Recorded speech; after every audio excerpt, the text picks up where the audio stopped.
So in case you didn't know yet, from October on, I'm gonna be studying Comparatistik or European literature at the University of Vienna. And I'm very excited about this change in my life. I haven't actually ever studied, and I've been working for many years now, but I do have this deep passion about literature that I want to explore more.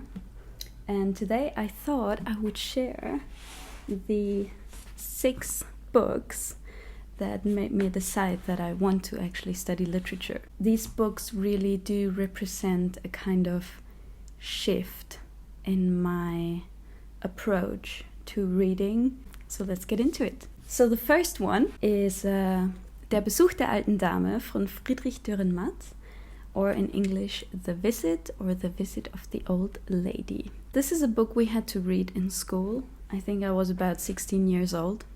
And it's a play, actually, about an old woman who returns to the city or the little town that she grew up in. And that town is very, very poor. And that lady by now is very rich. And she's planning on gifting the families and the town a lot of money. So that would completely revive their economy.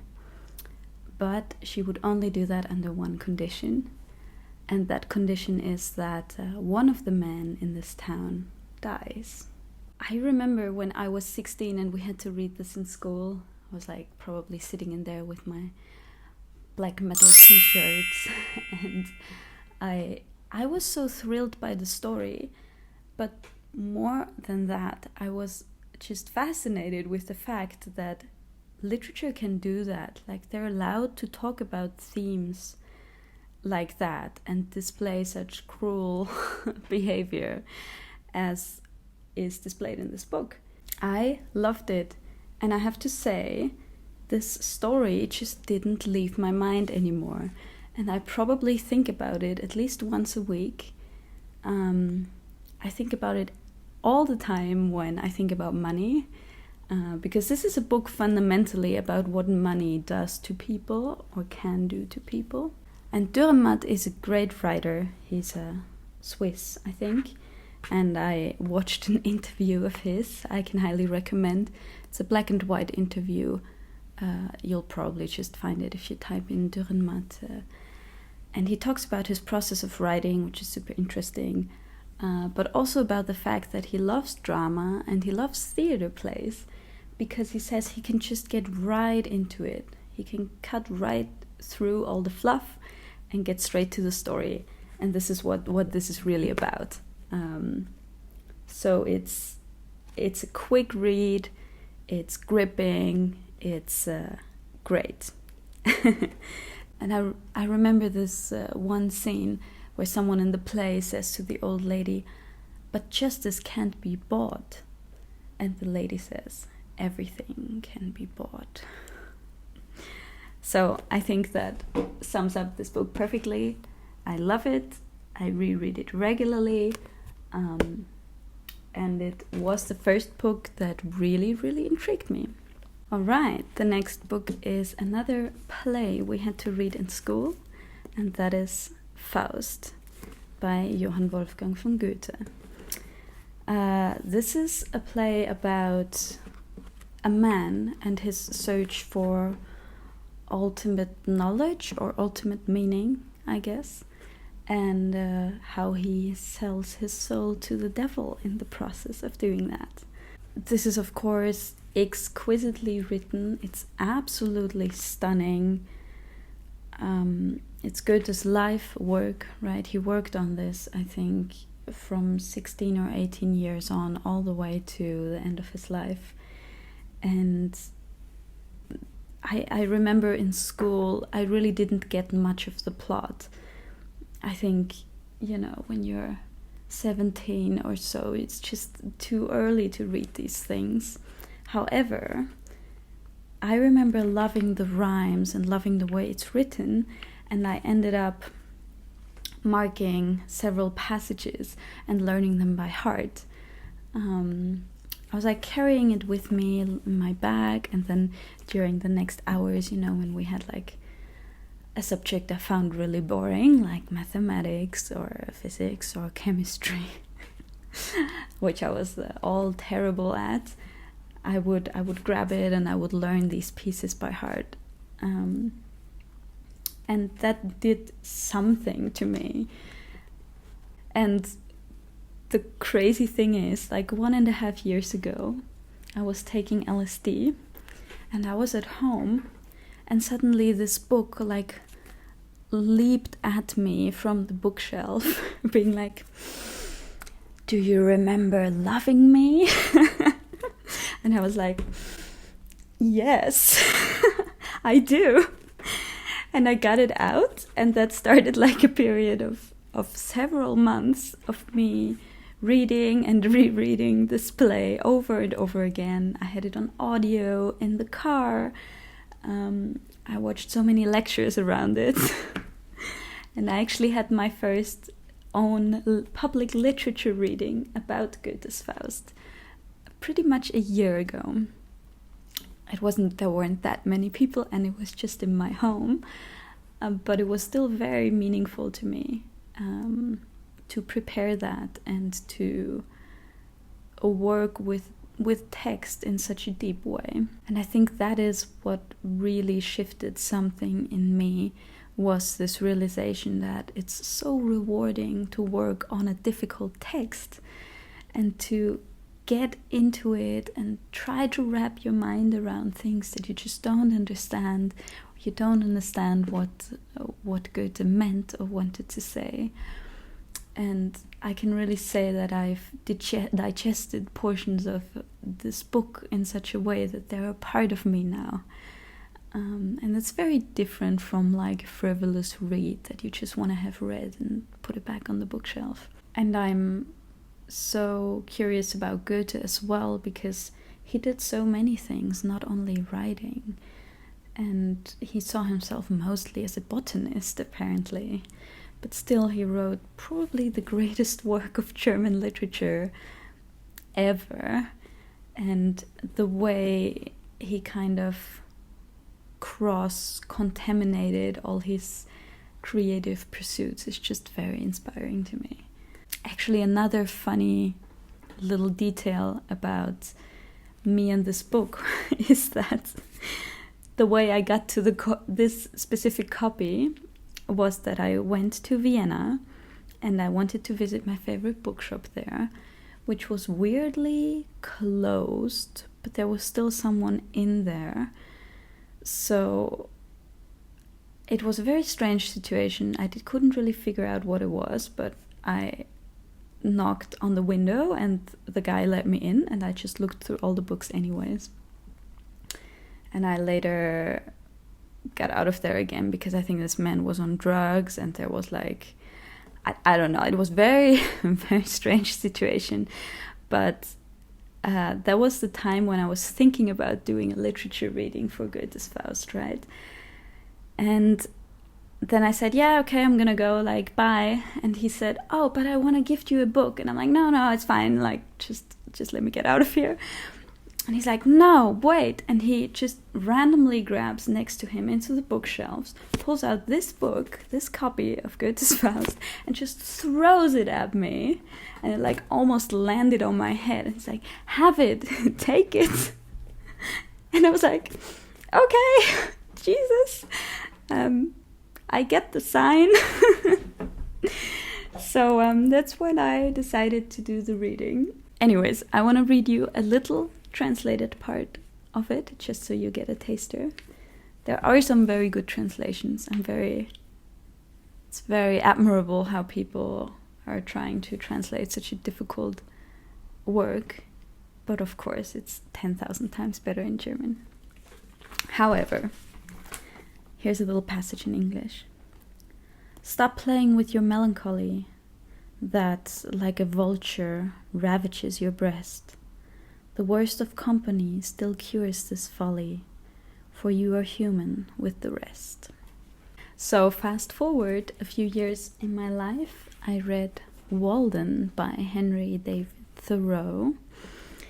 And Henry David Thoreau basically documents in this book the year he lived in a little hut near Walden Pond. And he talks about how he grows food and what he eats and how he deals with the people who sometimes come by. But most impressively, he describes his observations of nature, of sounds, of the water. And this is just a recording of his philosophy. And when I read this book, I was about 23. And I just broke up with my boyfriend then, and I lived somewhere in Belgium in the middle of nowhere where I didn't really know anyone, in like one of those standing caravans. And I worked on a vegetable field all day, and I didn't have internet, and this book was just my companion in that time. And it really changed something in me, in the sense that I loved it so much that I just decided that's what I want to talk about, like things that I find so interesting. And I think I just back then stopped, having conversations I didn't actually want to have, or hide myself or my true interests so much.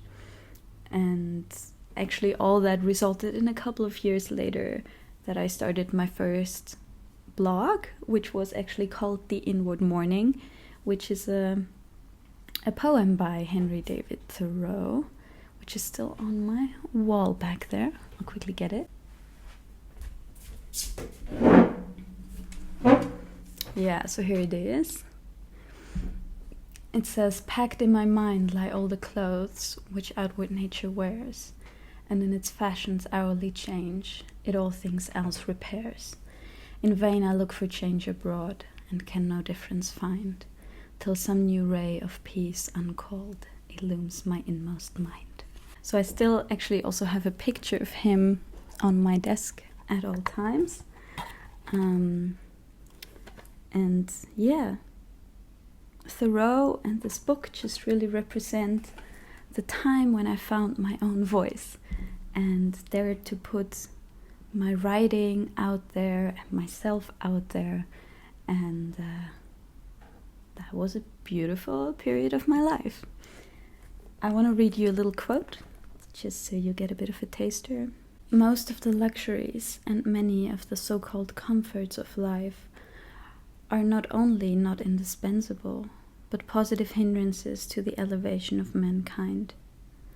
With respect to luxuries and comforts, the wisest have ever lived a more simple and meager life than the poor. Of a life of luxury, the fruit is luxury, whether in agriculture or commerce or literature or art. There are nowadays professors of philosophy, but not philosophers. Yet it is admirable to profess, because it was once admirable to live. To be a philosopher is not merely to have subtle thoughts, nor even to found a school, but so to love wisdom as to live according to its dictates, a life of simplicity, independence, magnanimity, and trust." Yes. Next we have definitely the most difficult book to talk about for me, which is Marcel Proust's In Search of Lost Time. I haven't actually read so much of it. This is only volume 1 of many, many volumes. I think 6 or 7 or 8. And so far the plot is only about a man remembering his childhood. So he lays in bed and he kind of is in the state of falling asleep and remembers what happened in his childhood. But really what it is about for me is a vast exploration of memory and how memory works and how our human mind works and how emotions work. And this triggered so many things in me. I was moved to tears several times reading this. I really wanted to, well, I'm still trying to get my hands on a French copy because I really want to read it in French and renew my French again, which I hope to do in the studies as well. And it's again one of these works that are worth studying so deeply, and I just want to have time for that. Like, I want that to be my job, you know? And now having another job, I can only research these things in my free time, and it's just not satisfying to me anymore. I once heard the saying that Proust broke the novel, that you can't write anything anymore after Proust. I was like, what does that mean? You know, that's BS. And now I get it. I'm like, he did it. He wrote the thing, and anything else you can write is just not gonna be this good anymore. I don't know, maybe that's not true, but yeah, it's probably my favorite book ever. So I'll read you a little quote and then we'll move on, because I feel like I cannot really do this book justice. If my mother was an unfaithful reader, she was also, in the case of books in which she found the inflection of true feeling, a wonderful reader for the respect and simplicity of her interpretation, the beauty and gentleness of the sound of her voice. She found to tackle them in the necessary tone, the warm inflection that pre-exists, and dictated them, but that the words do not indicate. With this inflection she softened as she went along any crudeness in the tenses of the verbs, gave the imperfect and the past historic the sweetness that lies in goodness, the melancholy that lies in tenderness, directed the sentence that was ending towards the one that was about to begin, sometimes hurrying, sometimes slowing down the pace of the syllables, so as to bring them, though their qualities were different, into one uniform rhythm. She breathed into this very common prose a sort of continuous emotional life. Okay, and that is a perfect segue into the second last book, because through Proust I came to Shakespeare, because I heard that In Search of Lost Time by Proust was actually once translated as Remembrance of Things Past, which is in one of the sonnets. I think it's number 30. Yeah, when do the sessions of sweet silent thought I summon up remembrance of things past, I sigh the lack of many a thing I sought. Yes. And I just, I heard that, then I went to the bookstore, I got the sonnets, read a bit into the sonnets, and that's exactly what I love, and I'm so looking forward to that. It's this kind of cross-referencing, seeing where things come from, reading texts in their original language, and yeah, it led me to Shakespeare, which is also a very special author to me. So actually the first time I went to Vienna to look at some of the courses I'm gonna have to take, I just sat in one of the big university auditoriums, or like those big halls with all the seats, because what is that called? Vorlesungen? Damn it. Well, the courses in Austria in the university system basically have to be accessible to the public as well. So I set myself into a course that I would have to take when I study, and it was immediately about Shakespeare and about Hamlet and A Midsummer Night's Dream. And I just took that as a sign, because on my way there on the train, I just finished Romeo and Juliet, and I just hoped that I would learn more about Shakespeare during my studies, and I will. So that's great. And I was just very touched by the way this professor talked about Shakespeare in such a respectful way. He wasn't like scorning him or making the discussion only about whether he was gay or not. It was really about text and about meaning and about strange loops and about so many interesting things. That was a great day. And I always feel like when I'm reading Shakespeare, I'm really getting in touch with the pillars that our language and our culture is built on. He definitely tapped into something very archetypal with his writings, and he shaped the way we're thinking and the way we're speaking so much. And I'm only just scratching the surface of that at the moment, but I'm interested to go deeper. I think it was Borges who said that Shakespeare is nobody and he is everybody, and that's just very intriguing. So I'll read you one of the sonnets I love and then we'll move on. So this is sonnet 27. Oh no, sorry. 10 plus 5 plus 2. This is sonnet 17. Who will believe my verse in time to come? If it were... Oh my god. As I said, I wasn't very good in maths. Oh my god. Alright, sonnet 17. Who will believe my verse in time to come, if it were filled with your most high deserts?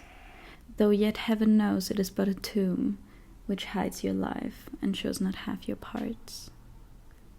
If I could write the beauty of your eyes, and in fresh numbers number all your graces, the age to come would say, this poet lies, such heavenly touches never touched earthly faces.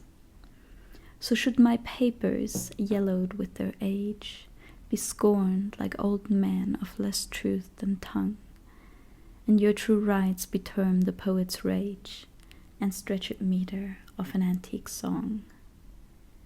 But were some child of yours alive that time, you should live twice, in it and in my rhyme. Beautiful. And the last book I have here is one that I actually haven't read, because I cannot read it, because it's in Frisian. But I would guess it's pronounced Yin-Haldus Han. But the reason why this book is on the list is because it's written by Eric's grandfather.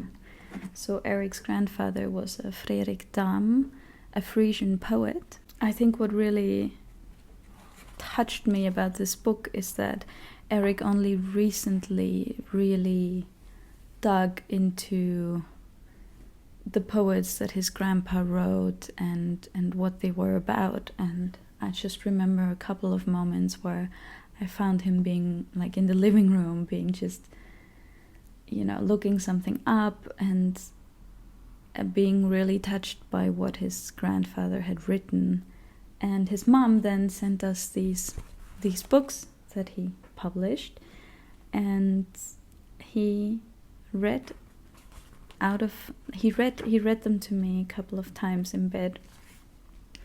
And I think this just really reminded me that there is definitely something in both our families that we love languages and writing and that we're good at it. And that's a beautiful thing that I want to explore, and also the fact that it's an old Frisian. I do speak Dutch, I don't speak Frisian, but again, I want to learn it a little bit better, and I want to also honor what is in our family. And yeah, I had a grandmother who was very good at languages. Most of my family was always great at languages. Actually, my dad can remember pages of poetry by heart. Definitely got that from him. And yeah, so there is something there. That's why I wanted to include this book. It's just so beautiful that there is something like this to be holding in my hands. And, you know, how beautiful would it be if our grandkids ever have a book like that in their hands with poets, with poems from me or Eric. No, I don't know. I don't think Eric is gonna write poetry, but you know, we'll see. But I thought it would be a good wrap on these beautiful books. You know, I would be interested if you recognized any of this, whether you love them as much as I do, whether you're intrigued to read one of them. They're all amazing books. You basically can't go wrong picking them up, in my opinion. But yeah, please let me know anything you think of this video or anything you'd like to say. I'm so happy to read the comments, and I'll see you again next time. Bye!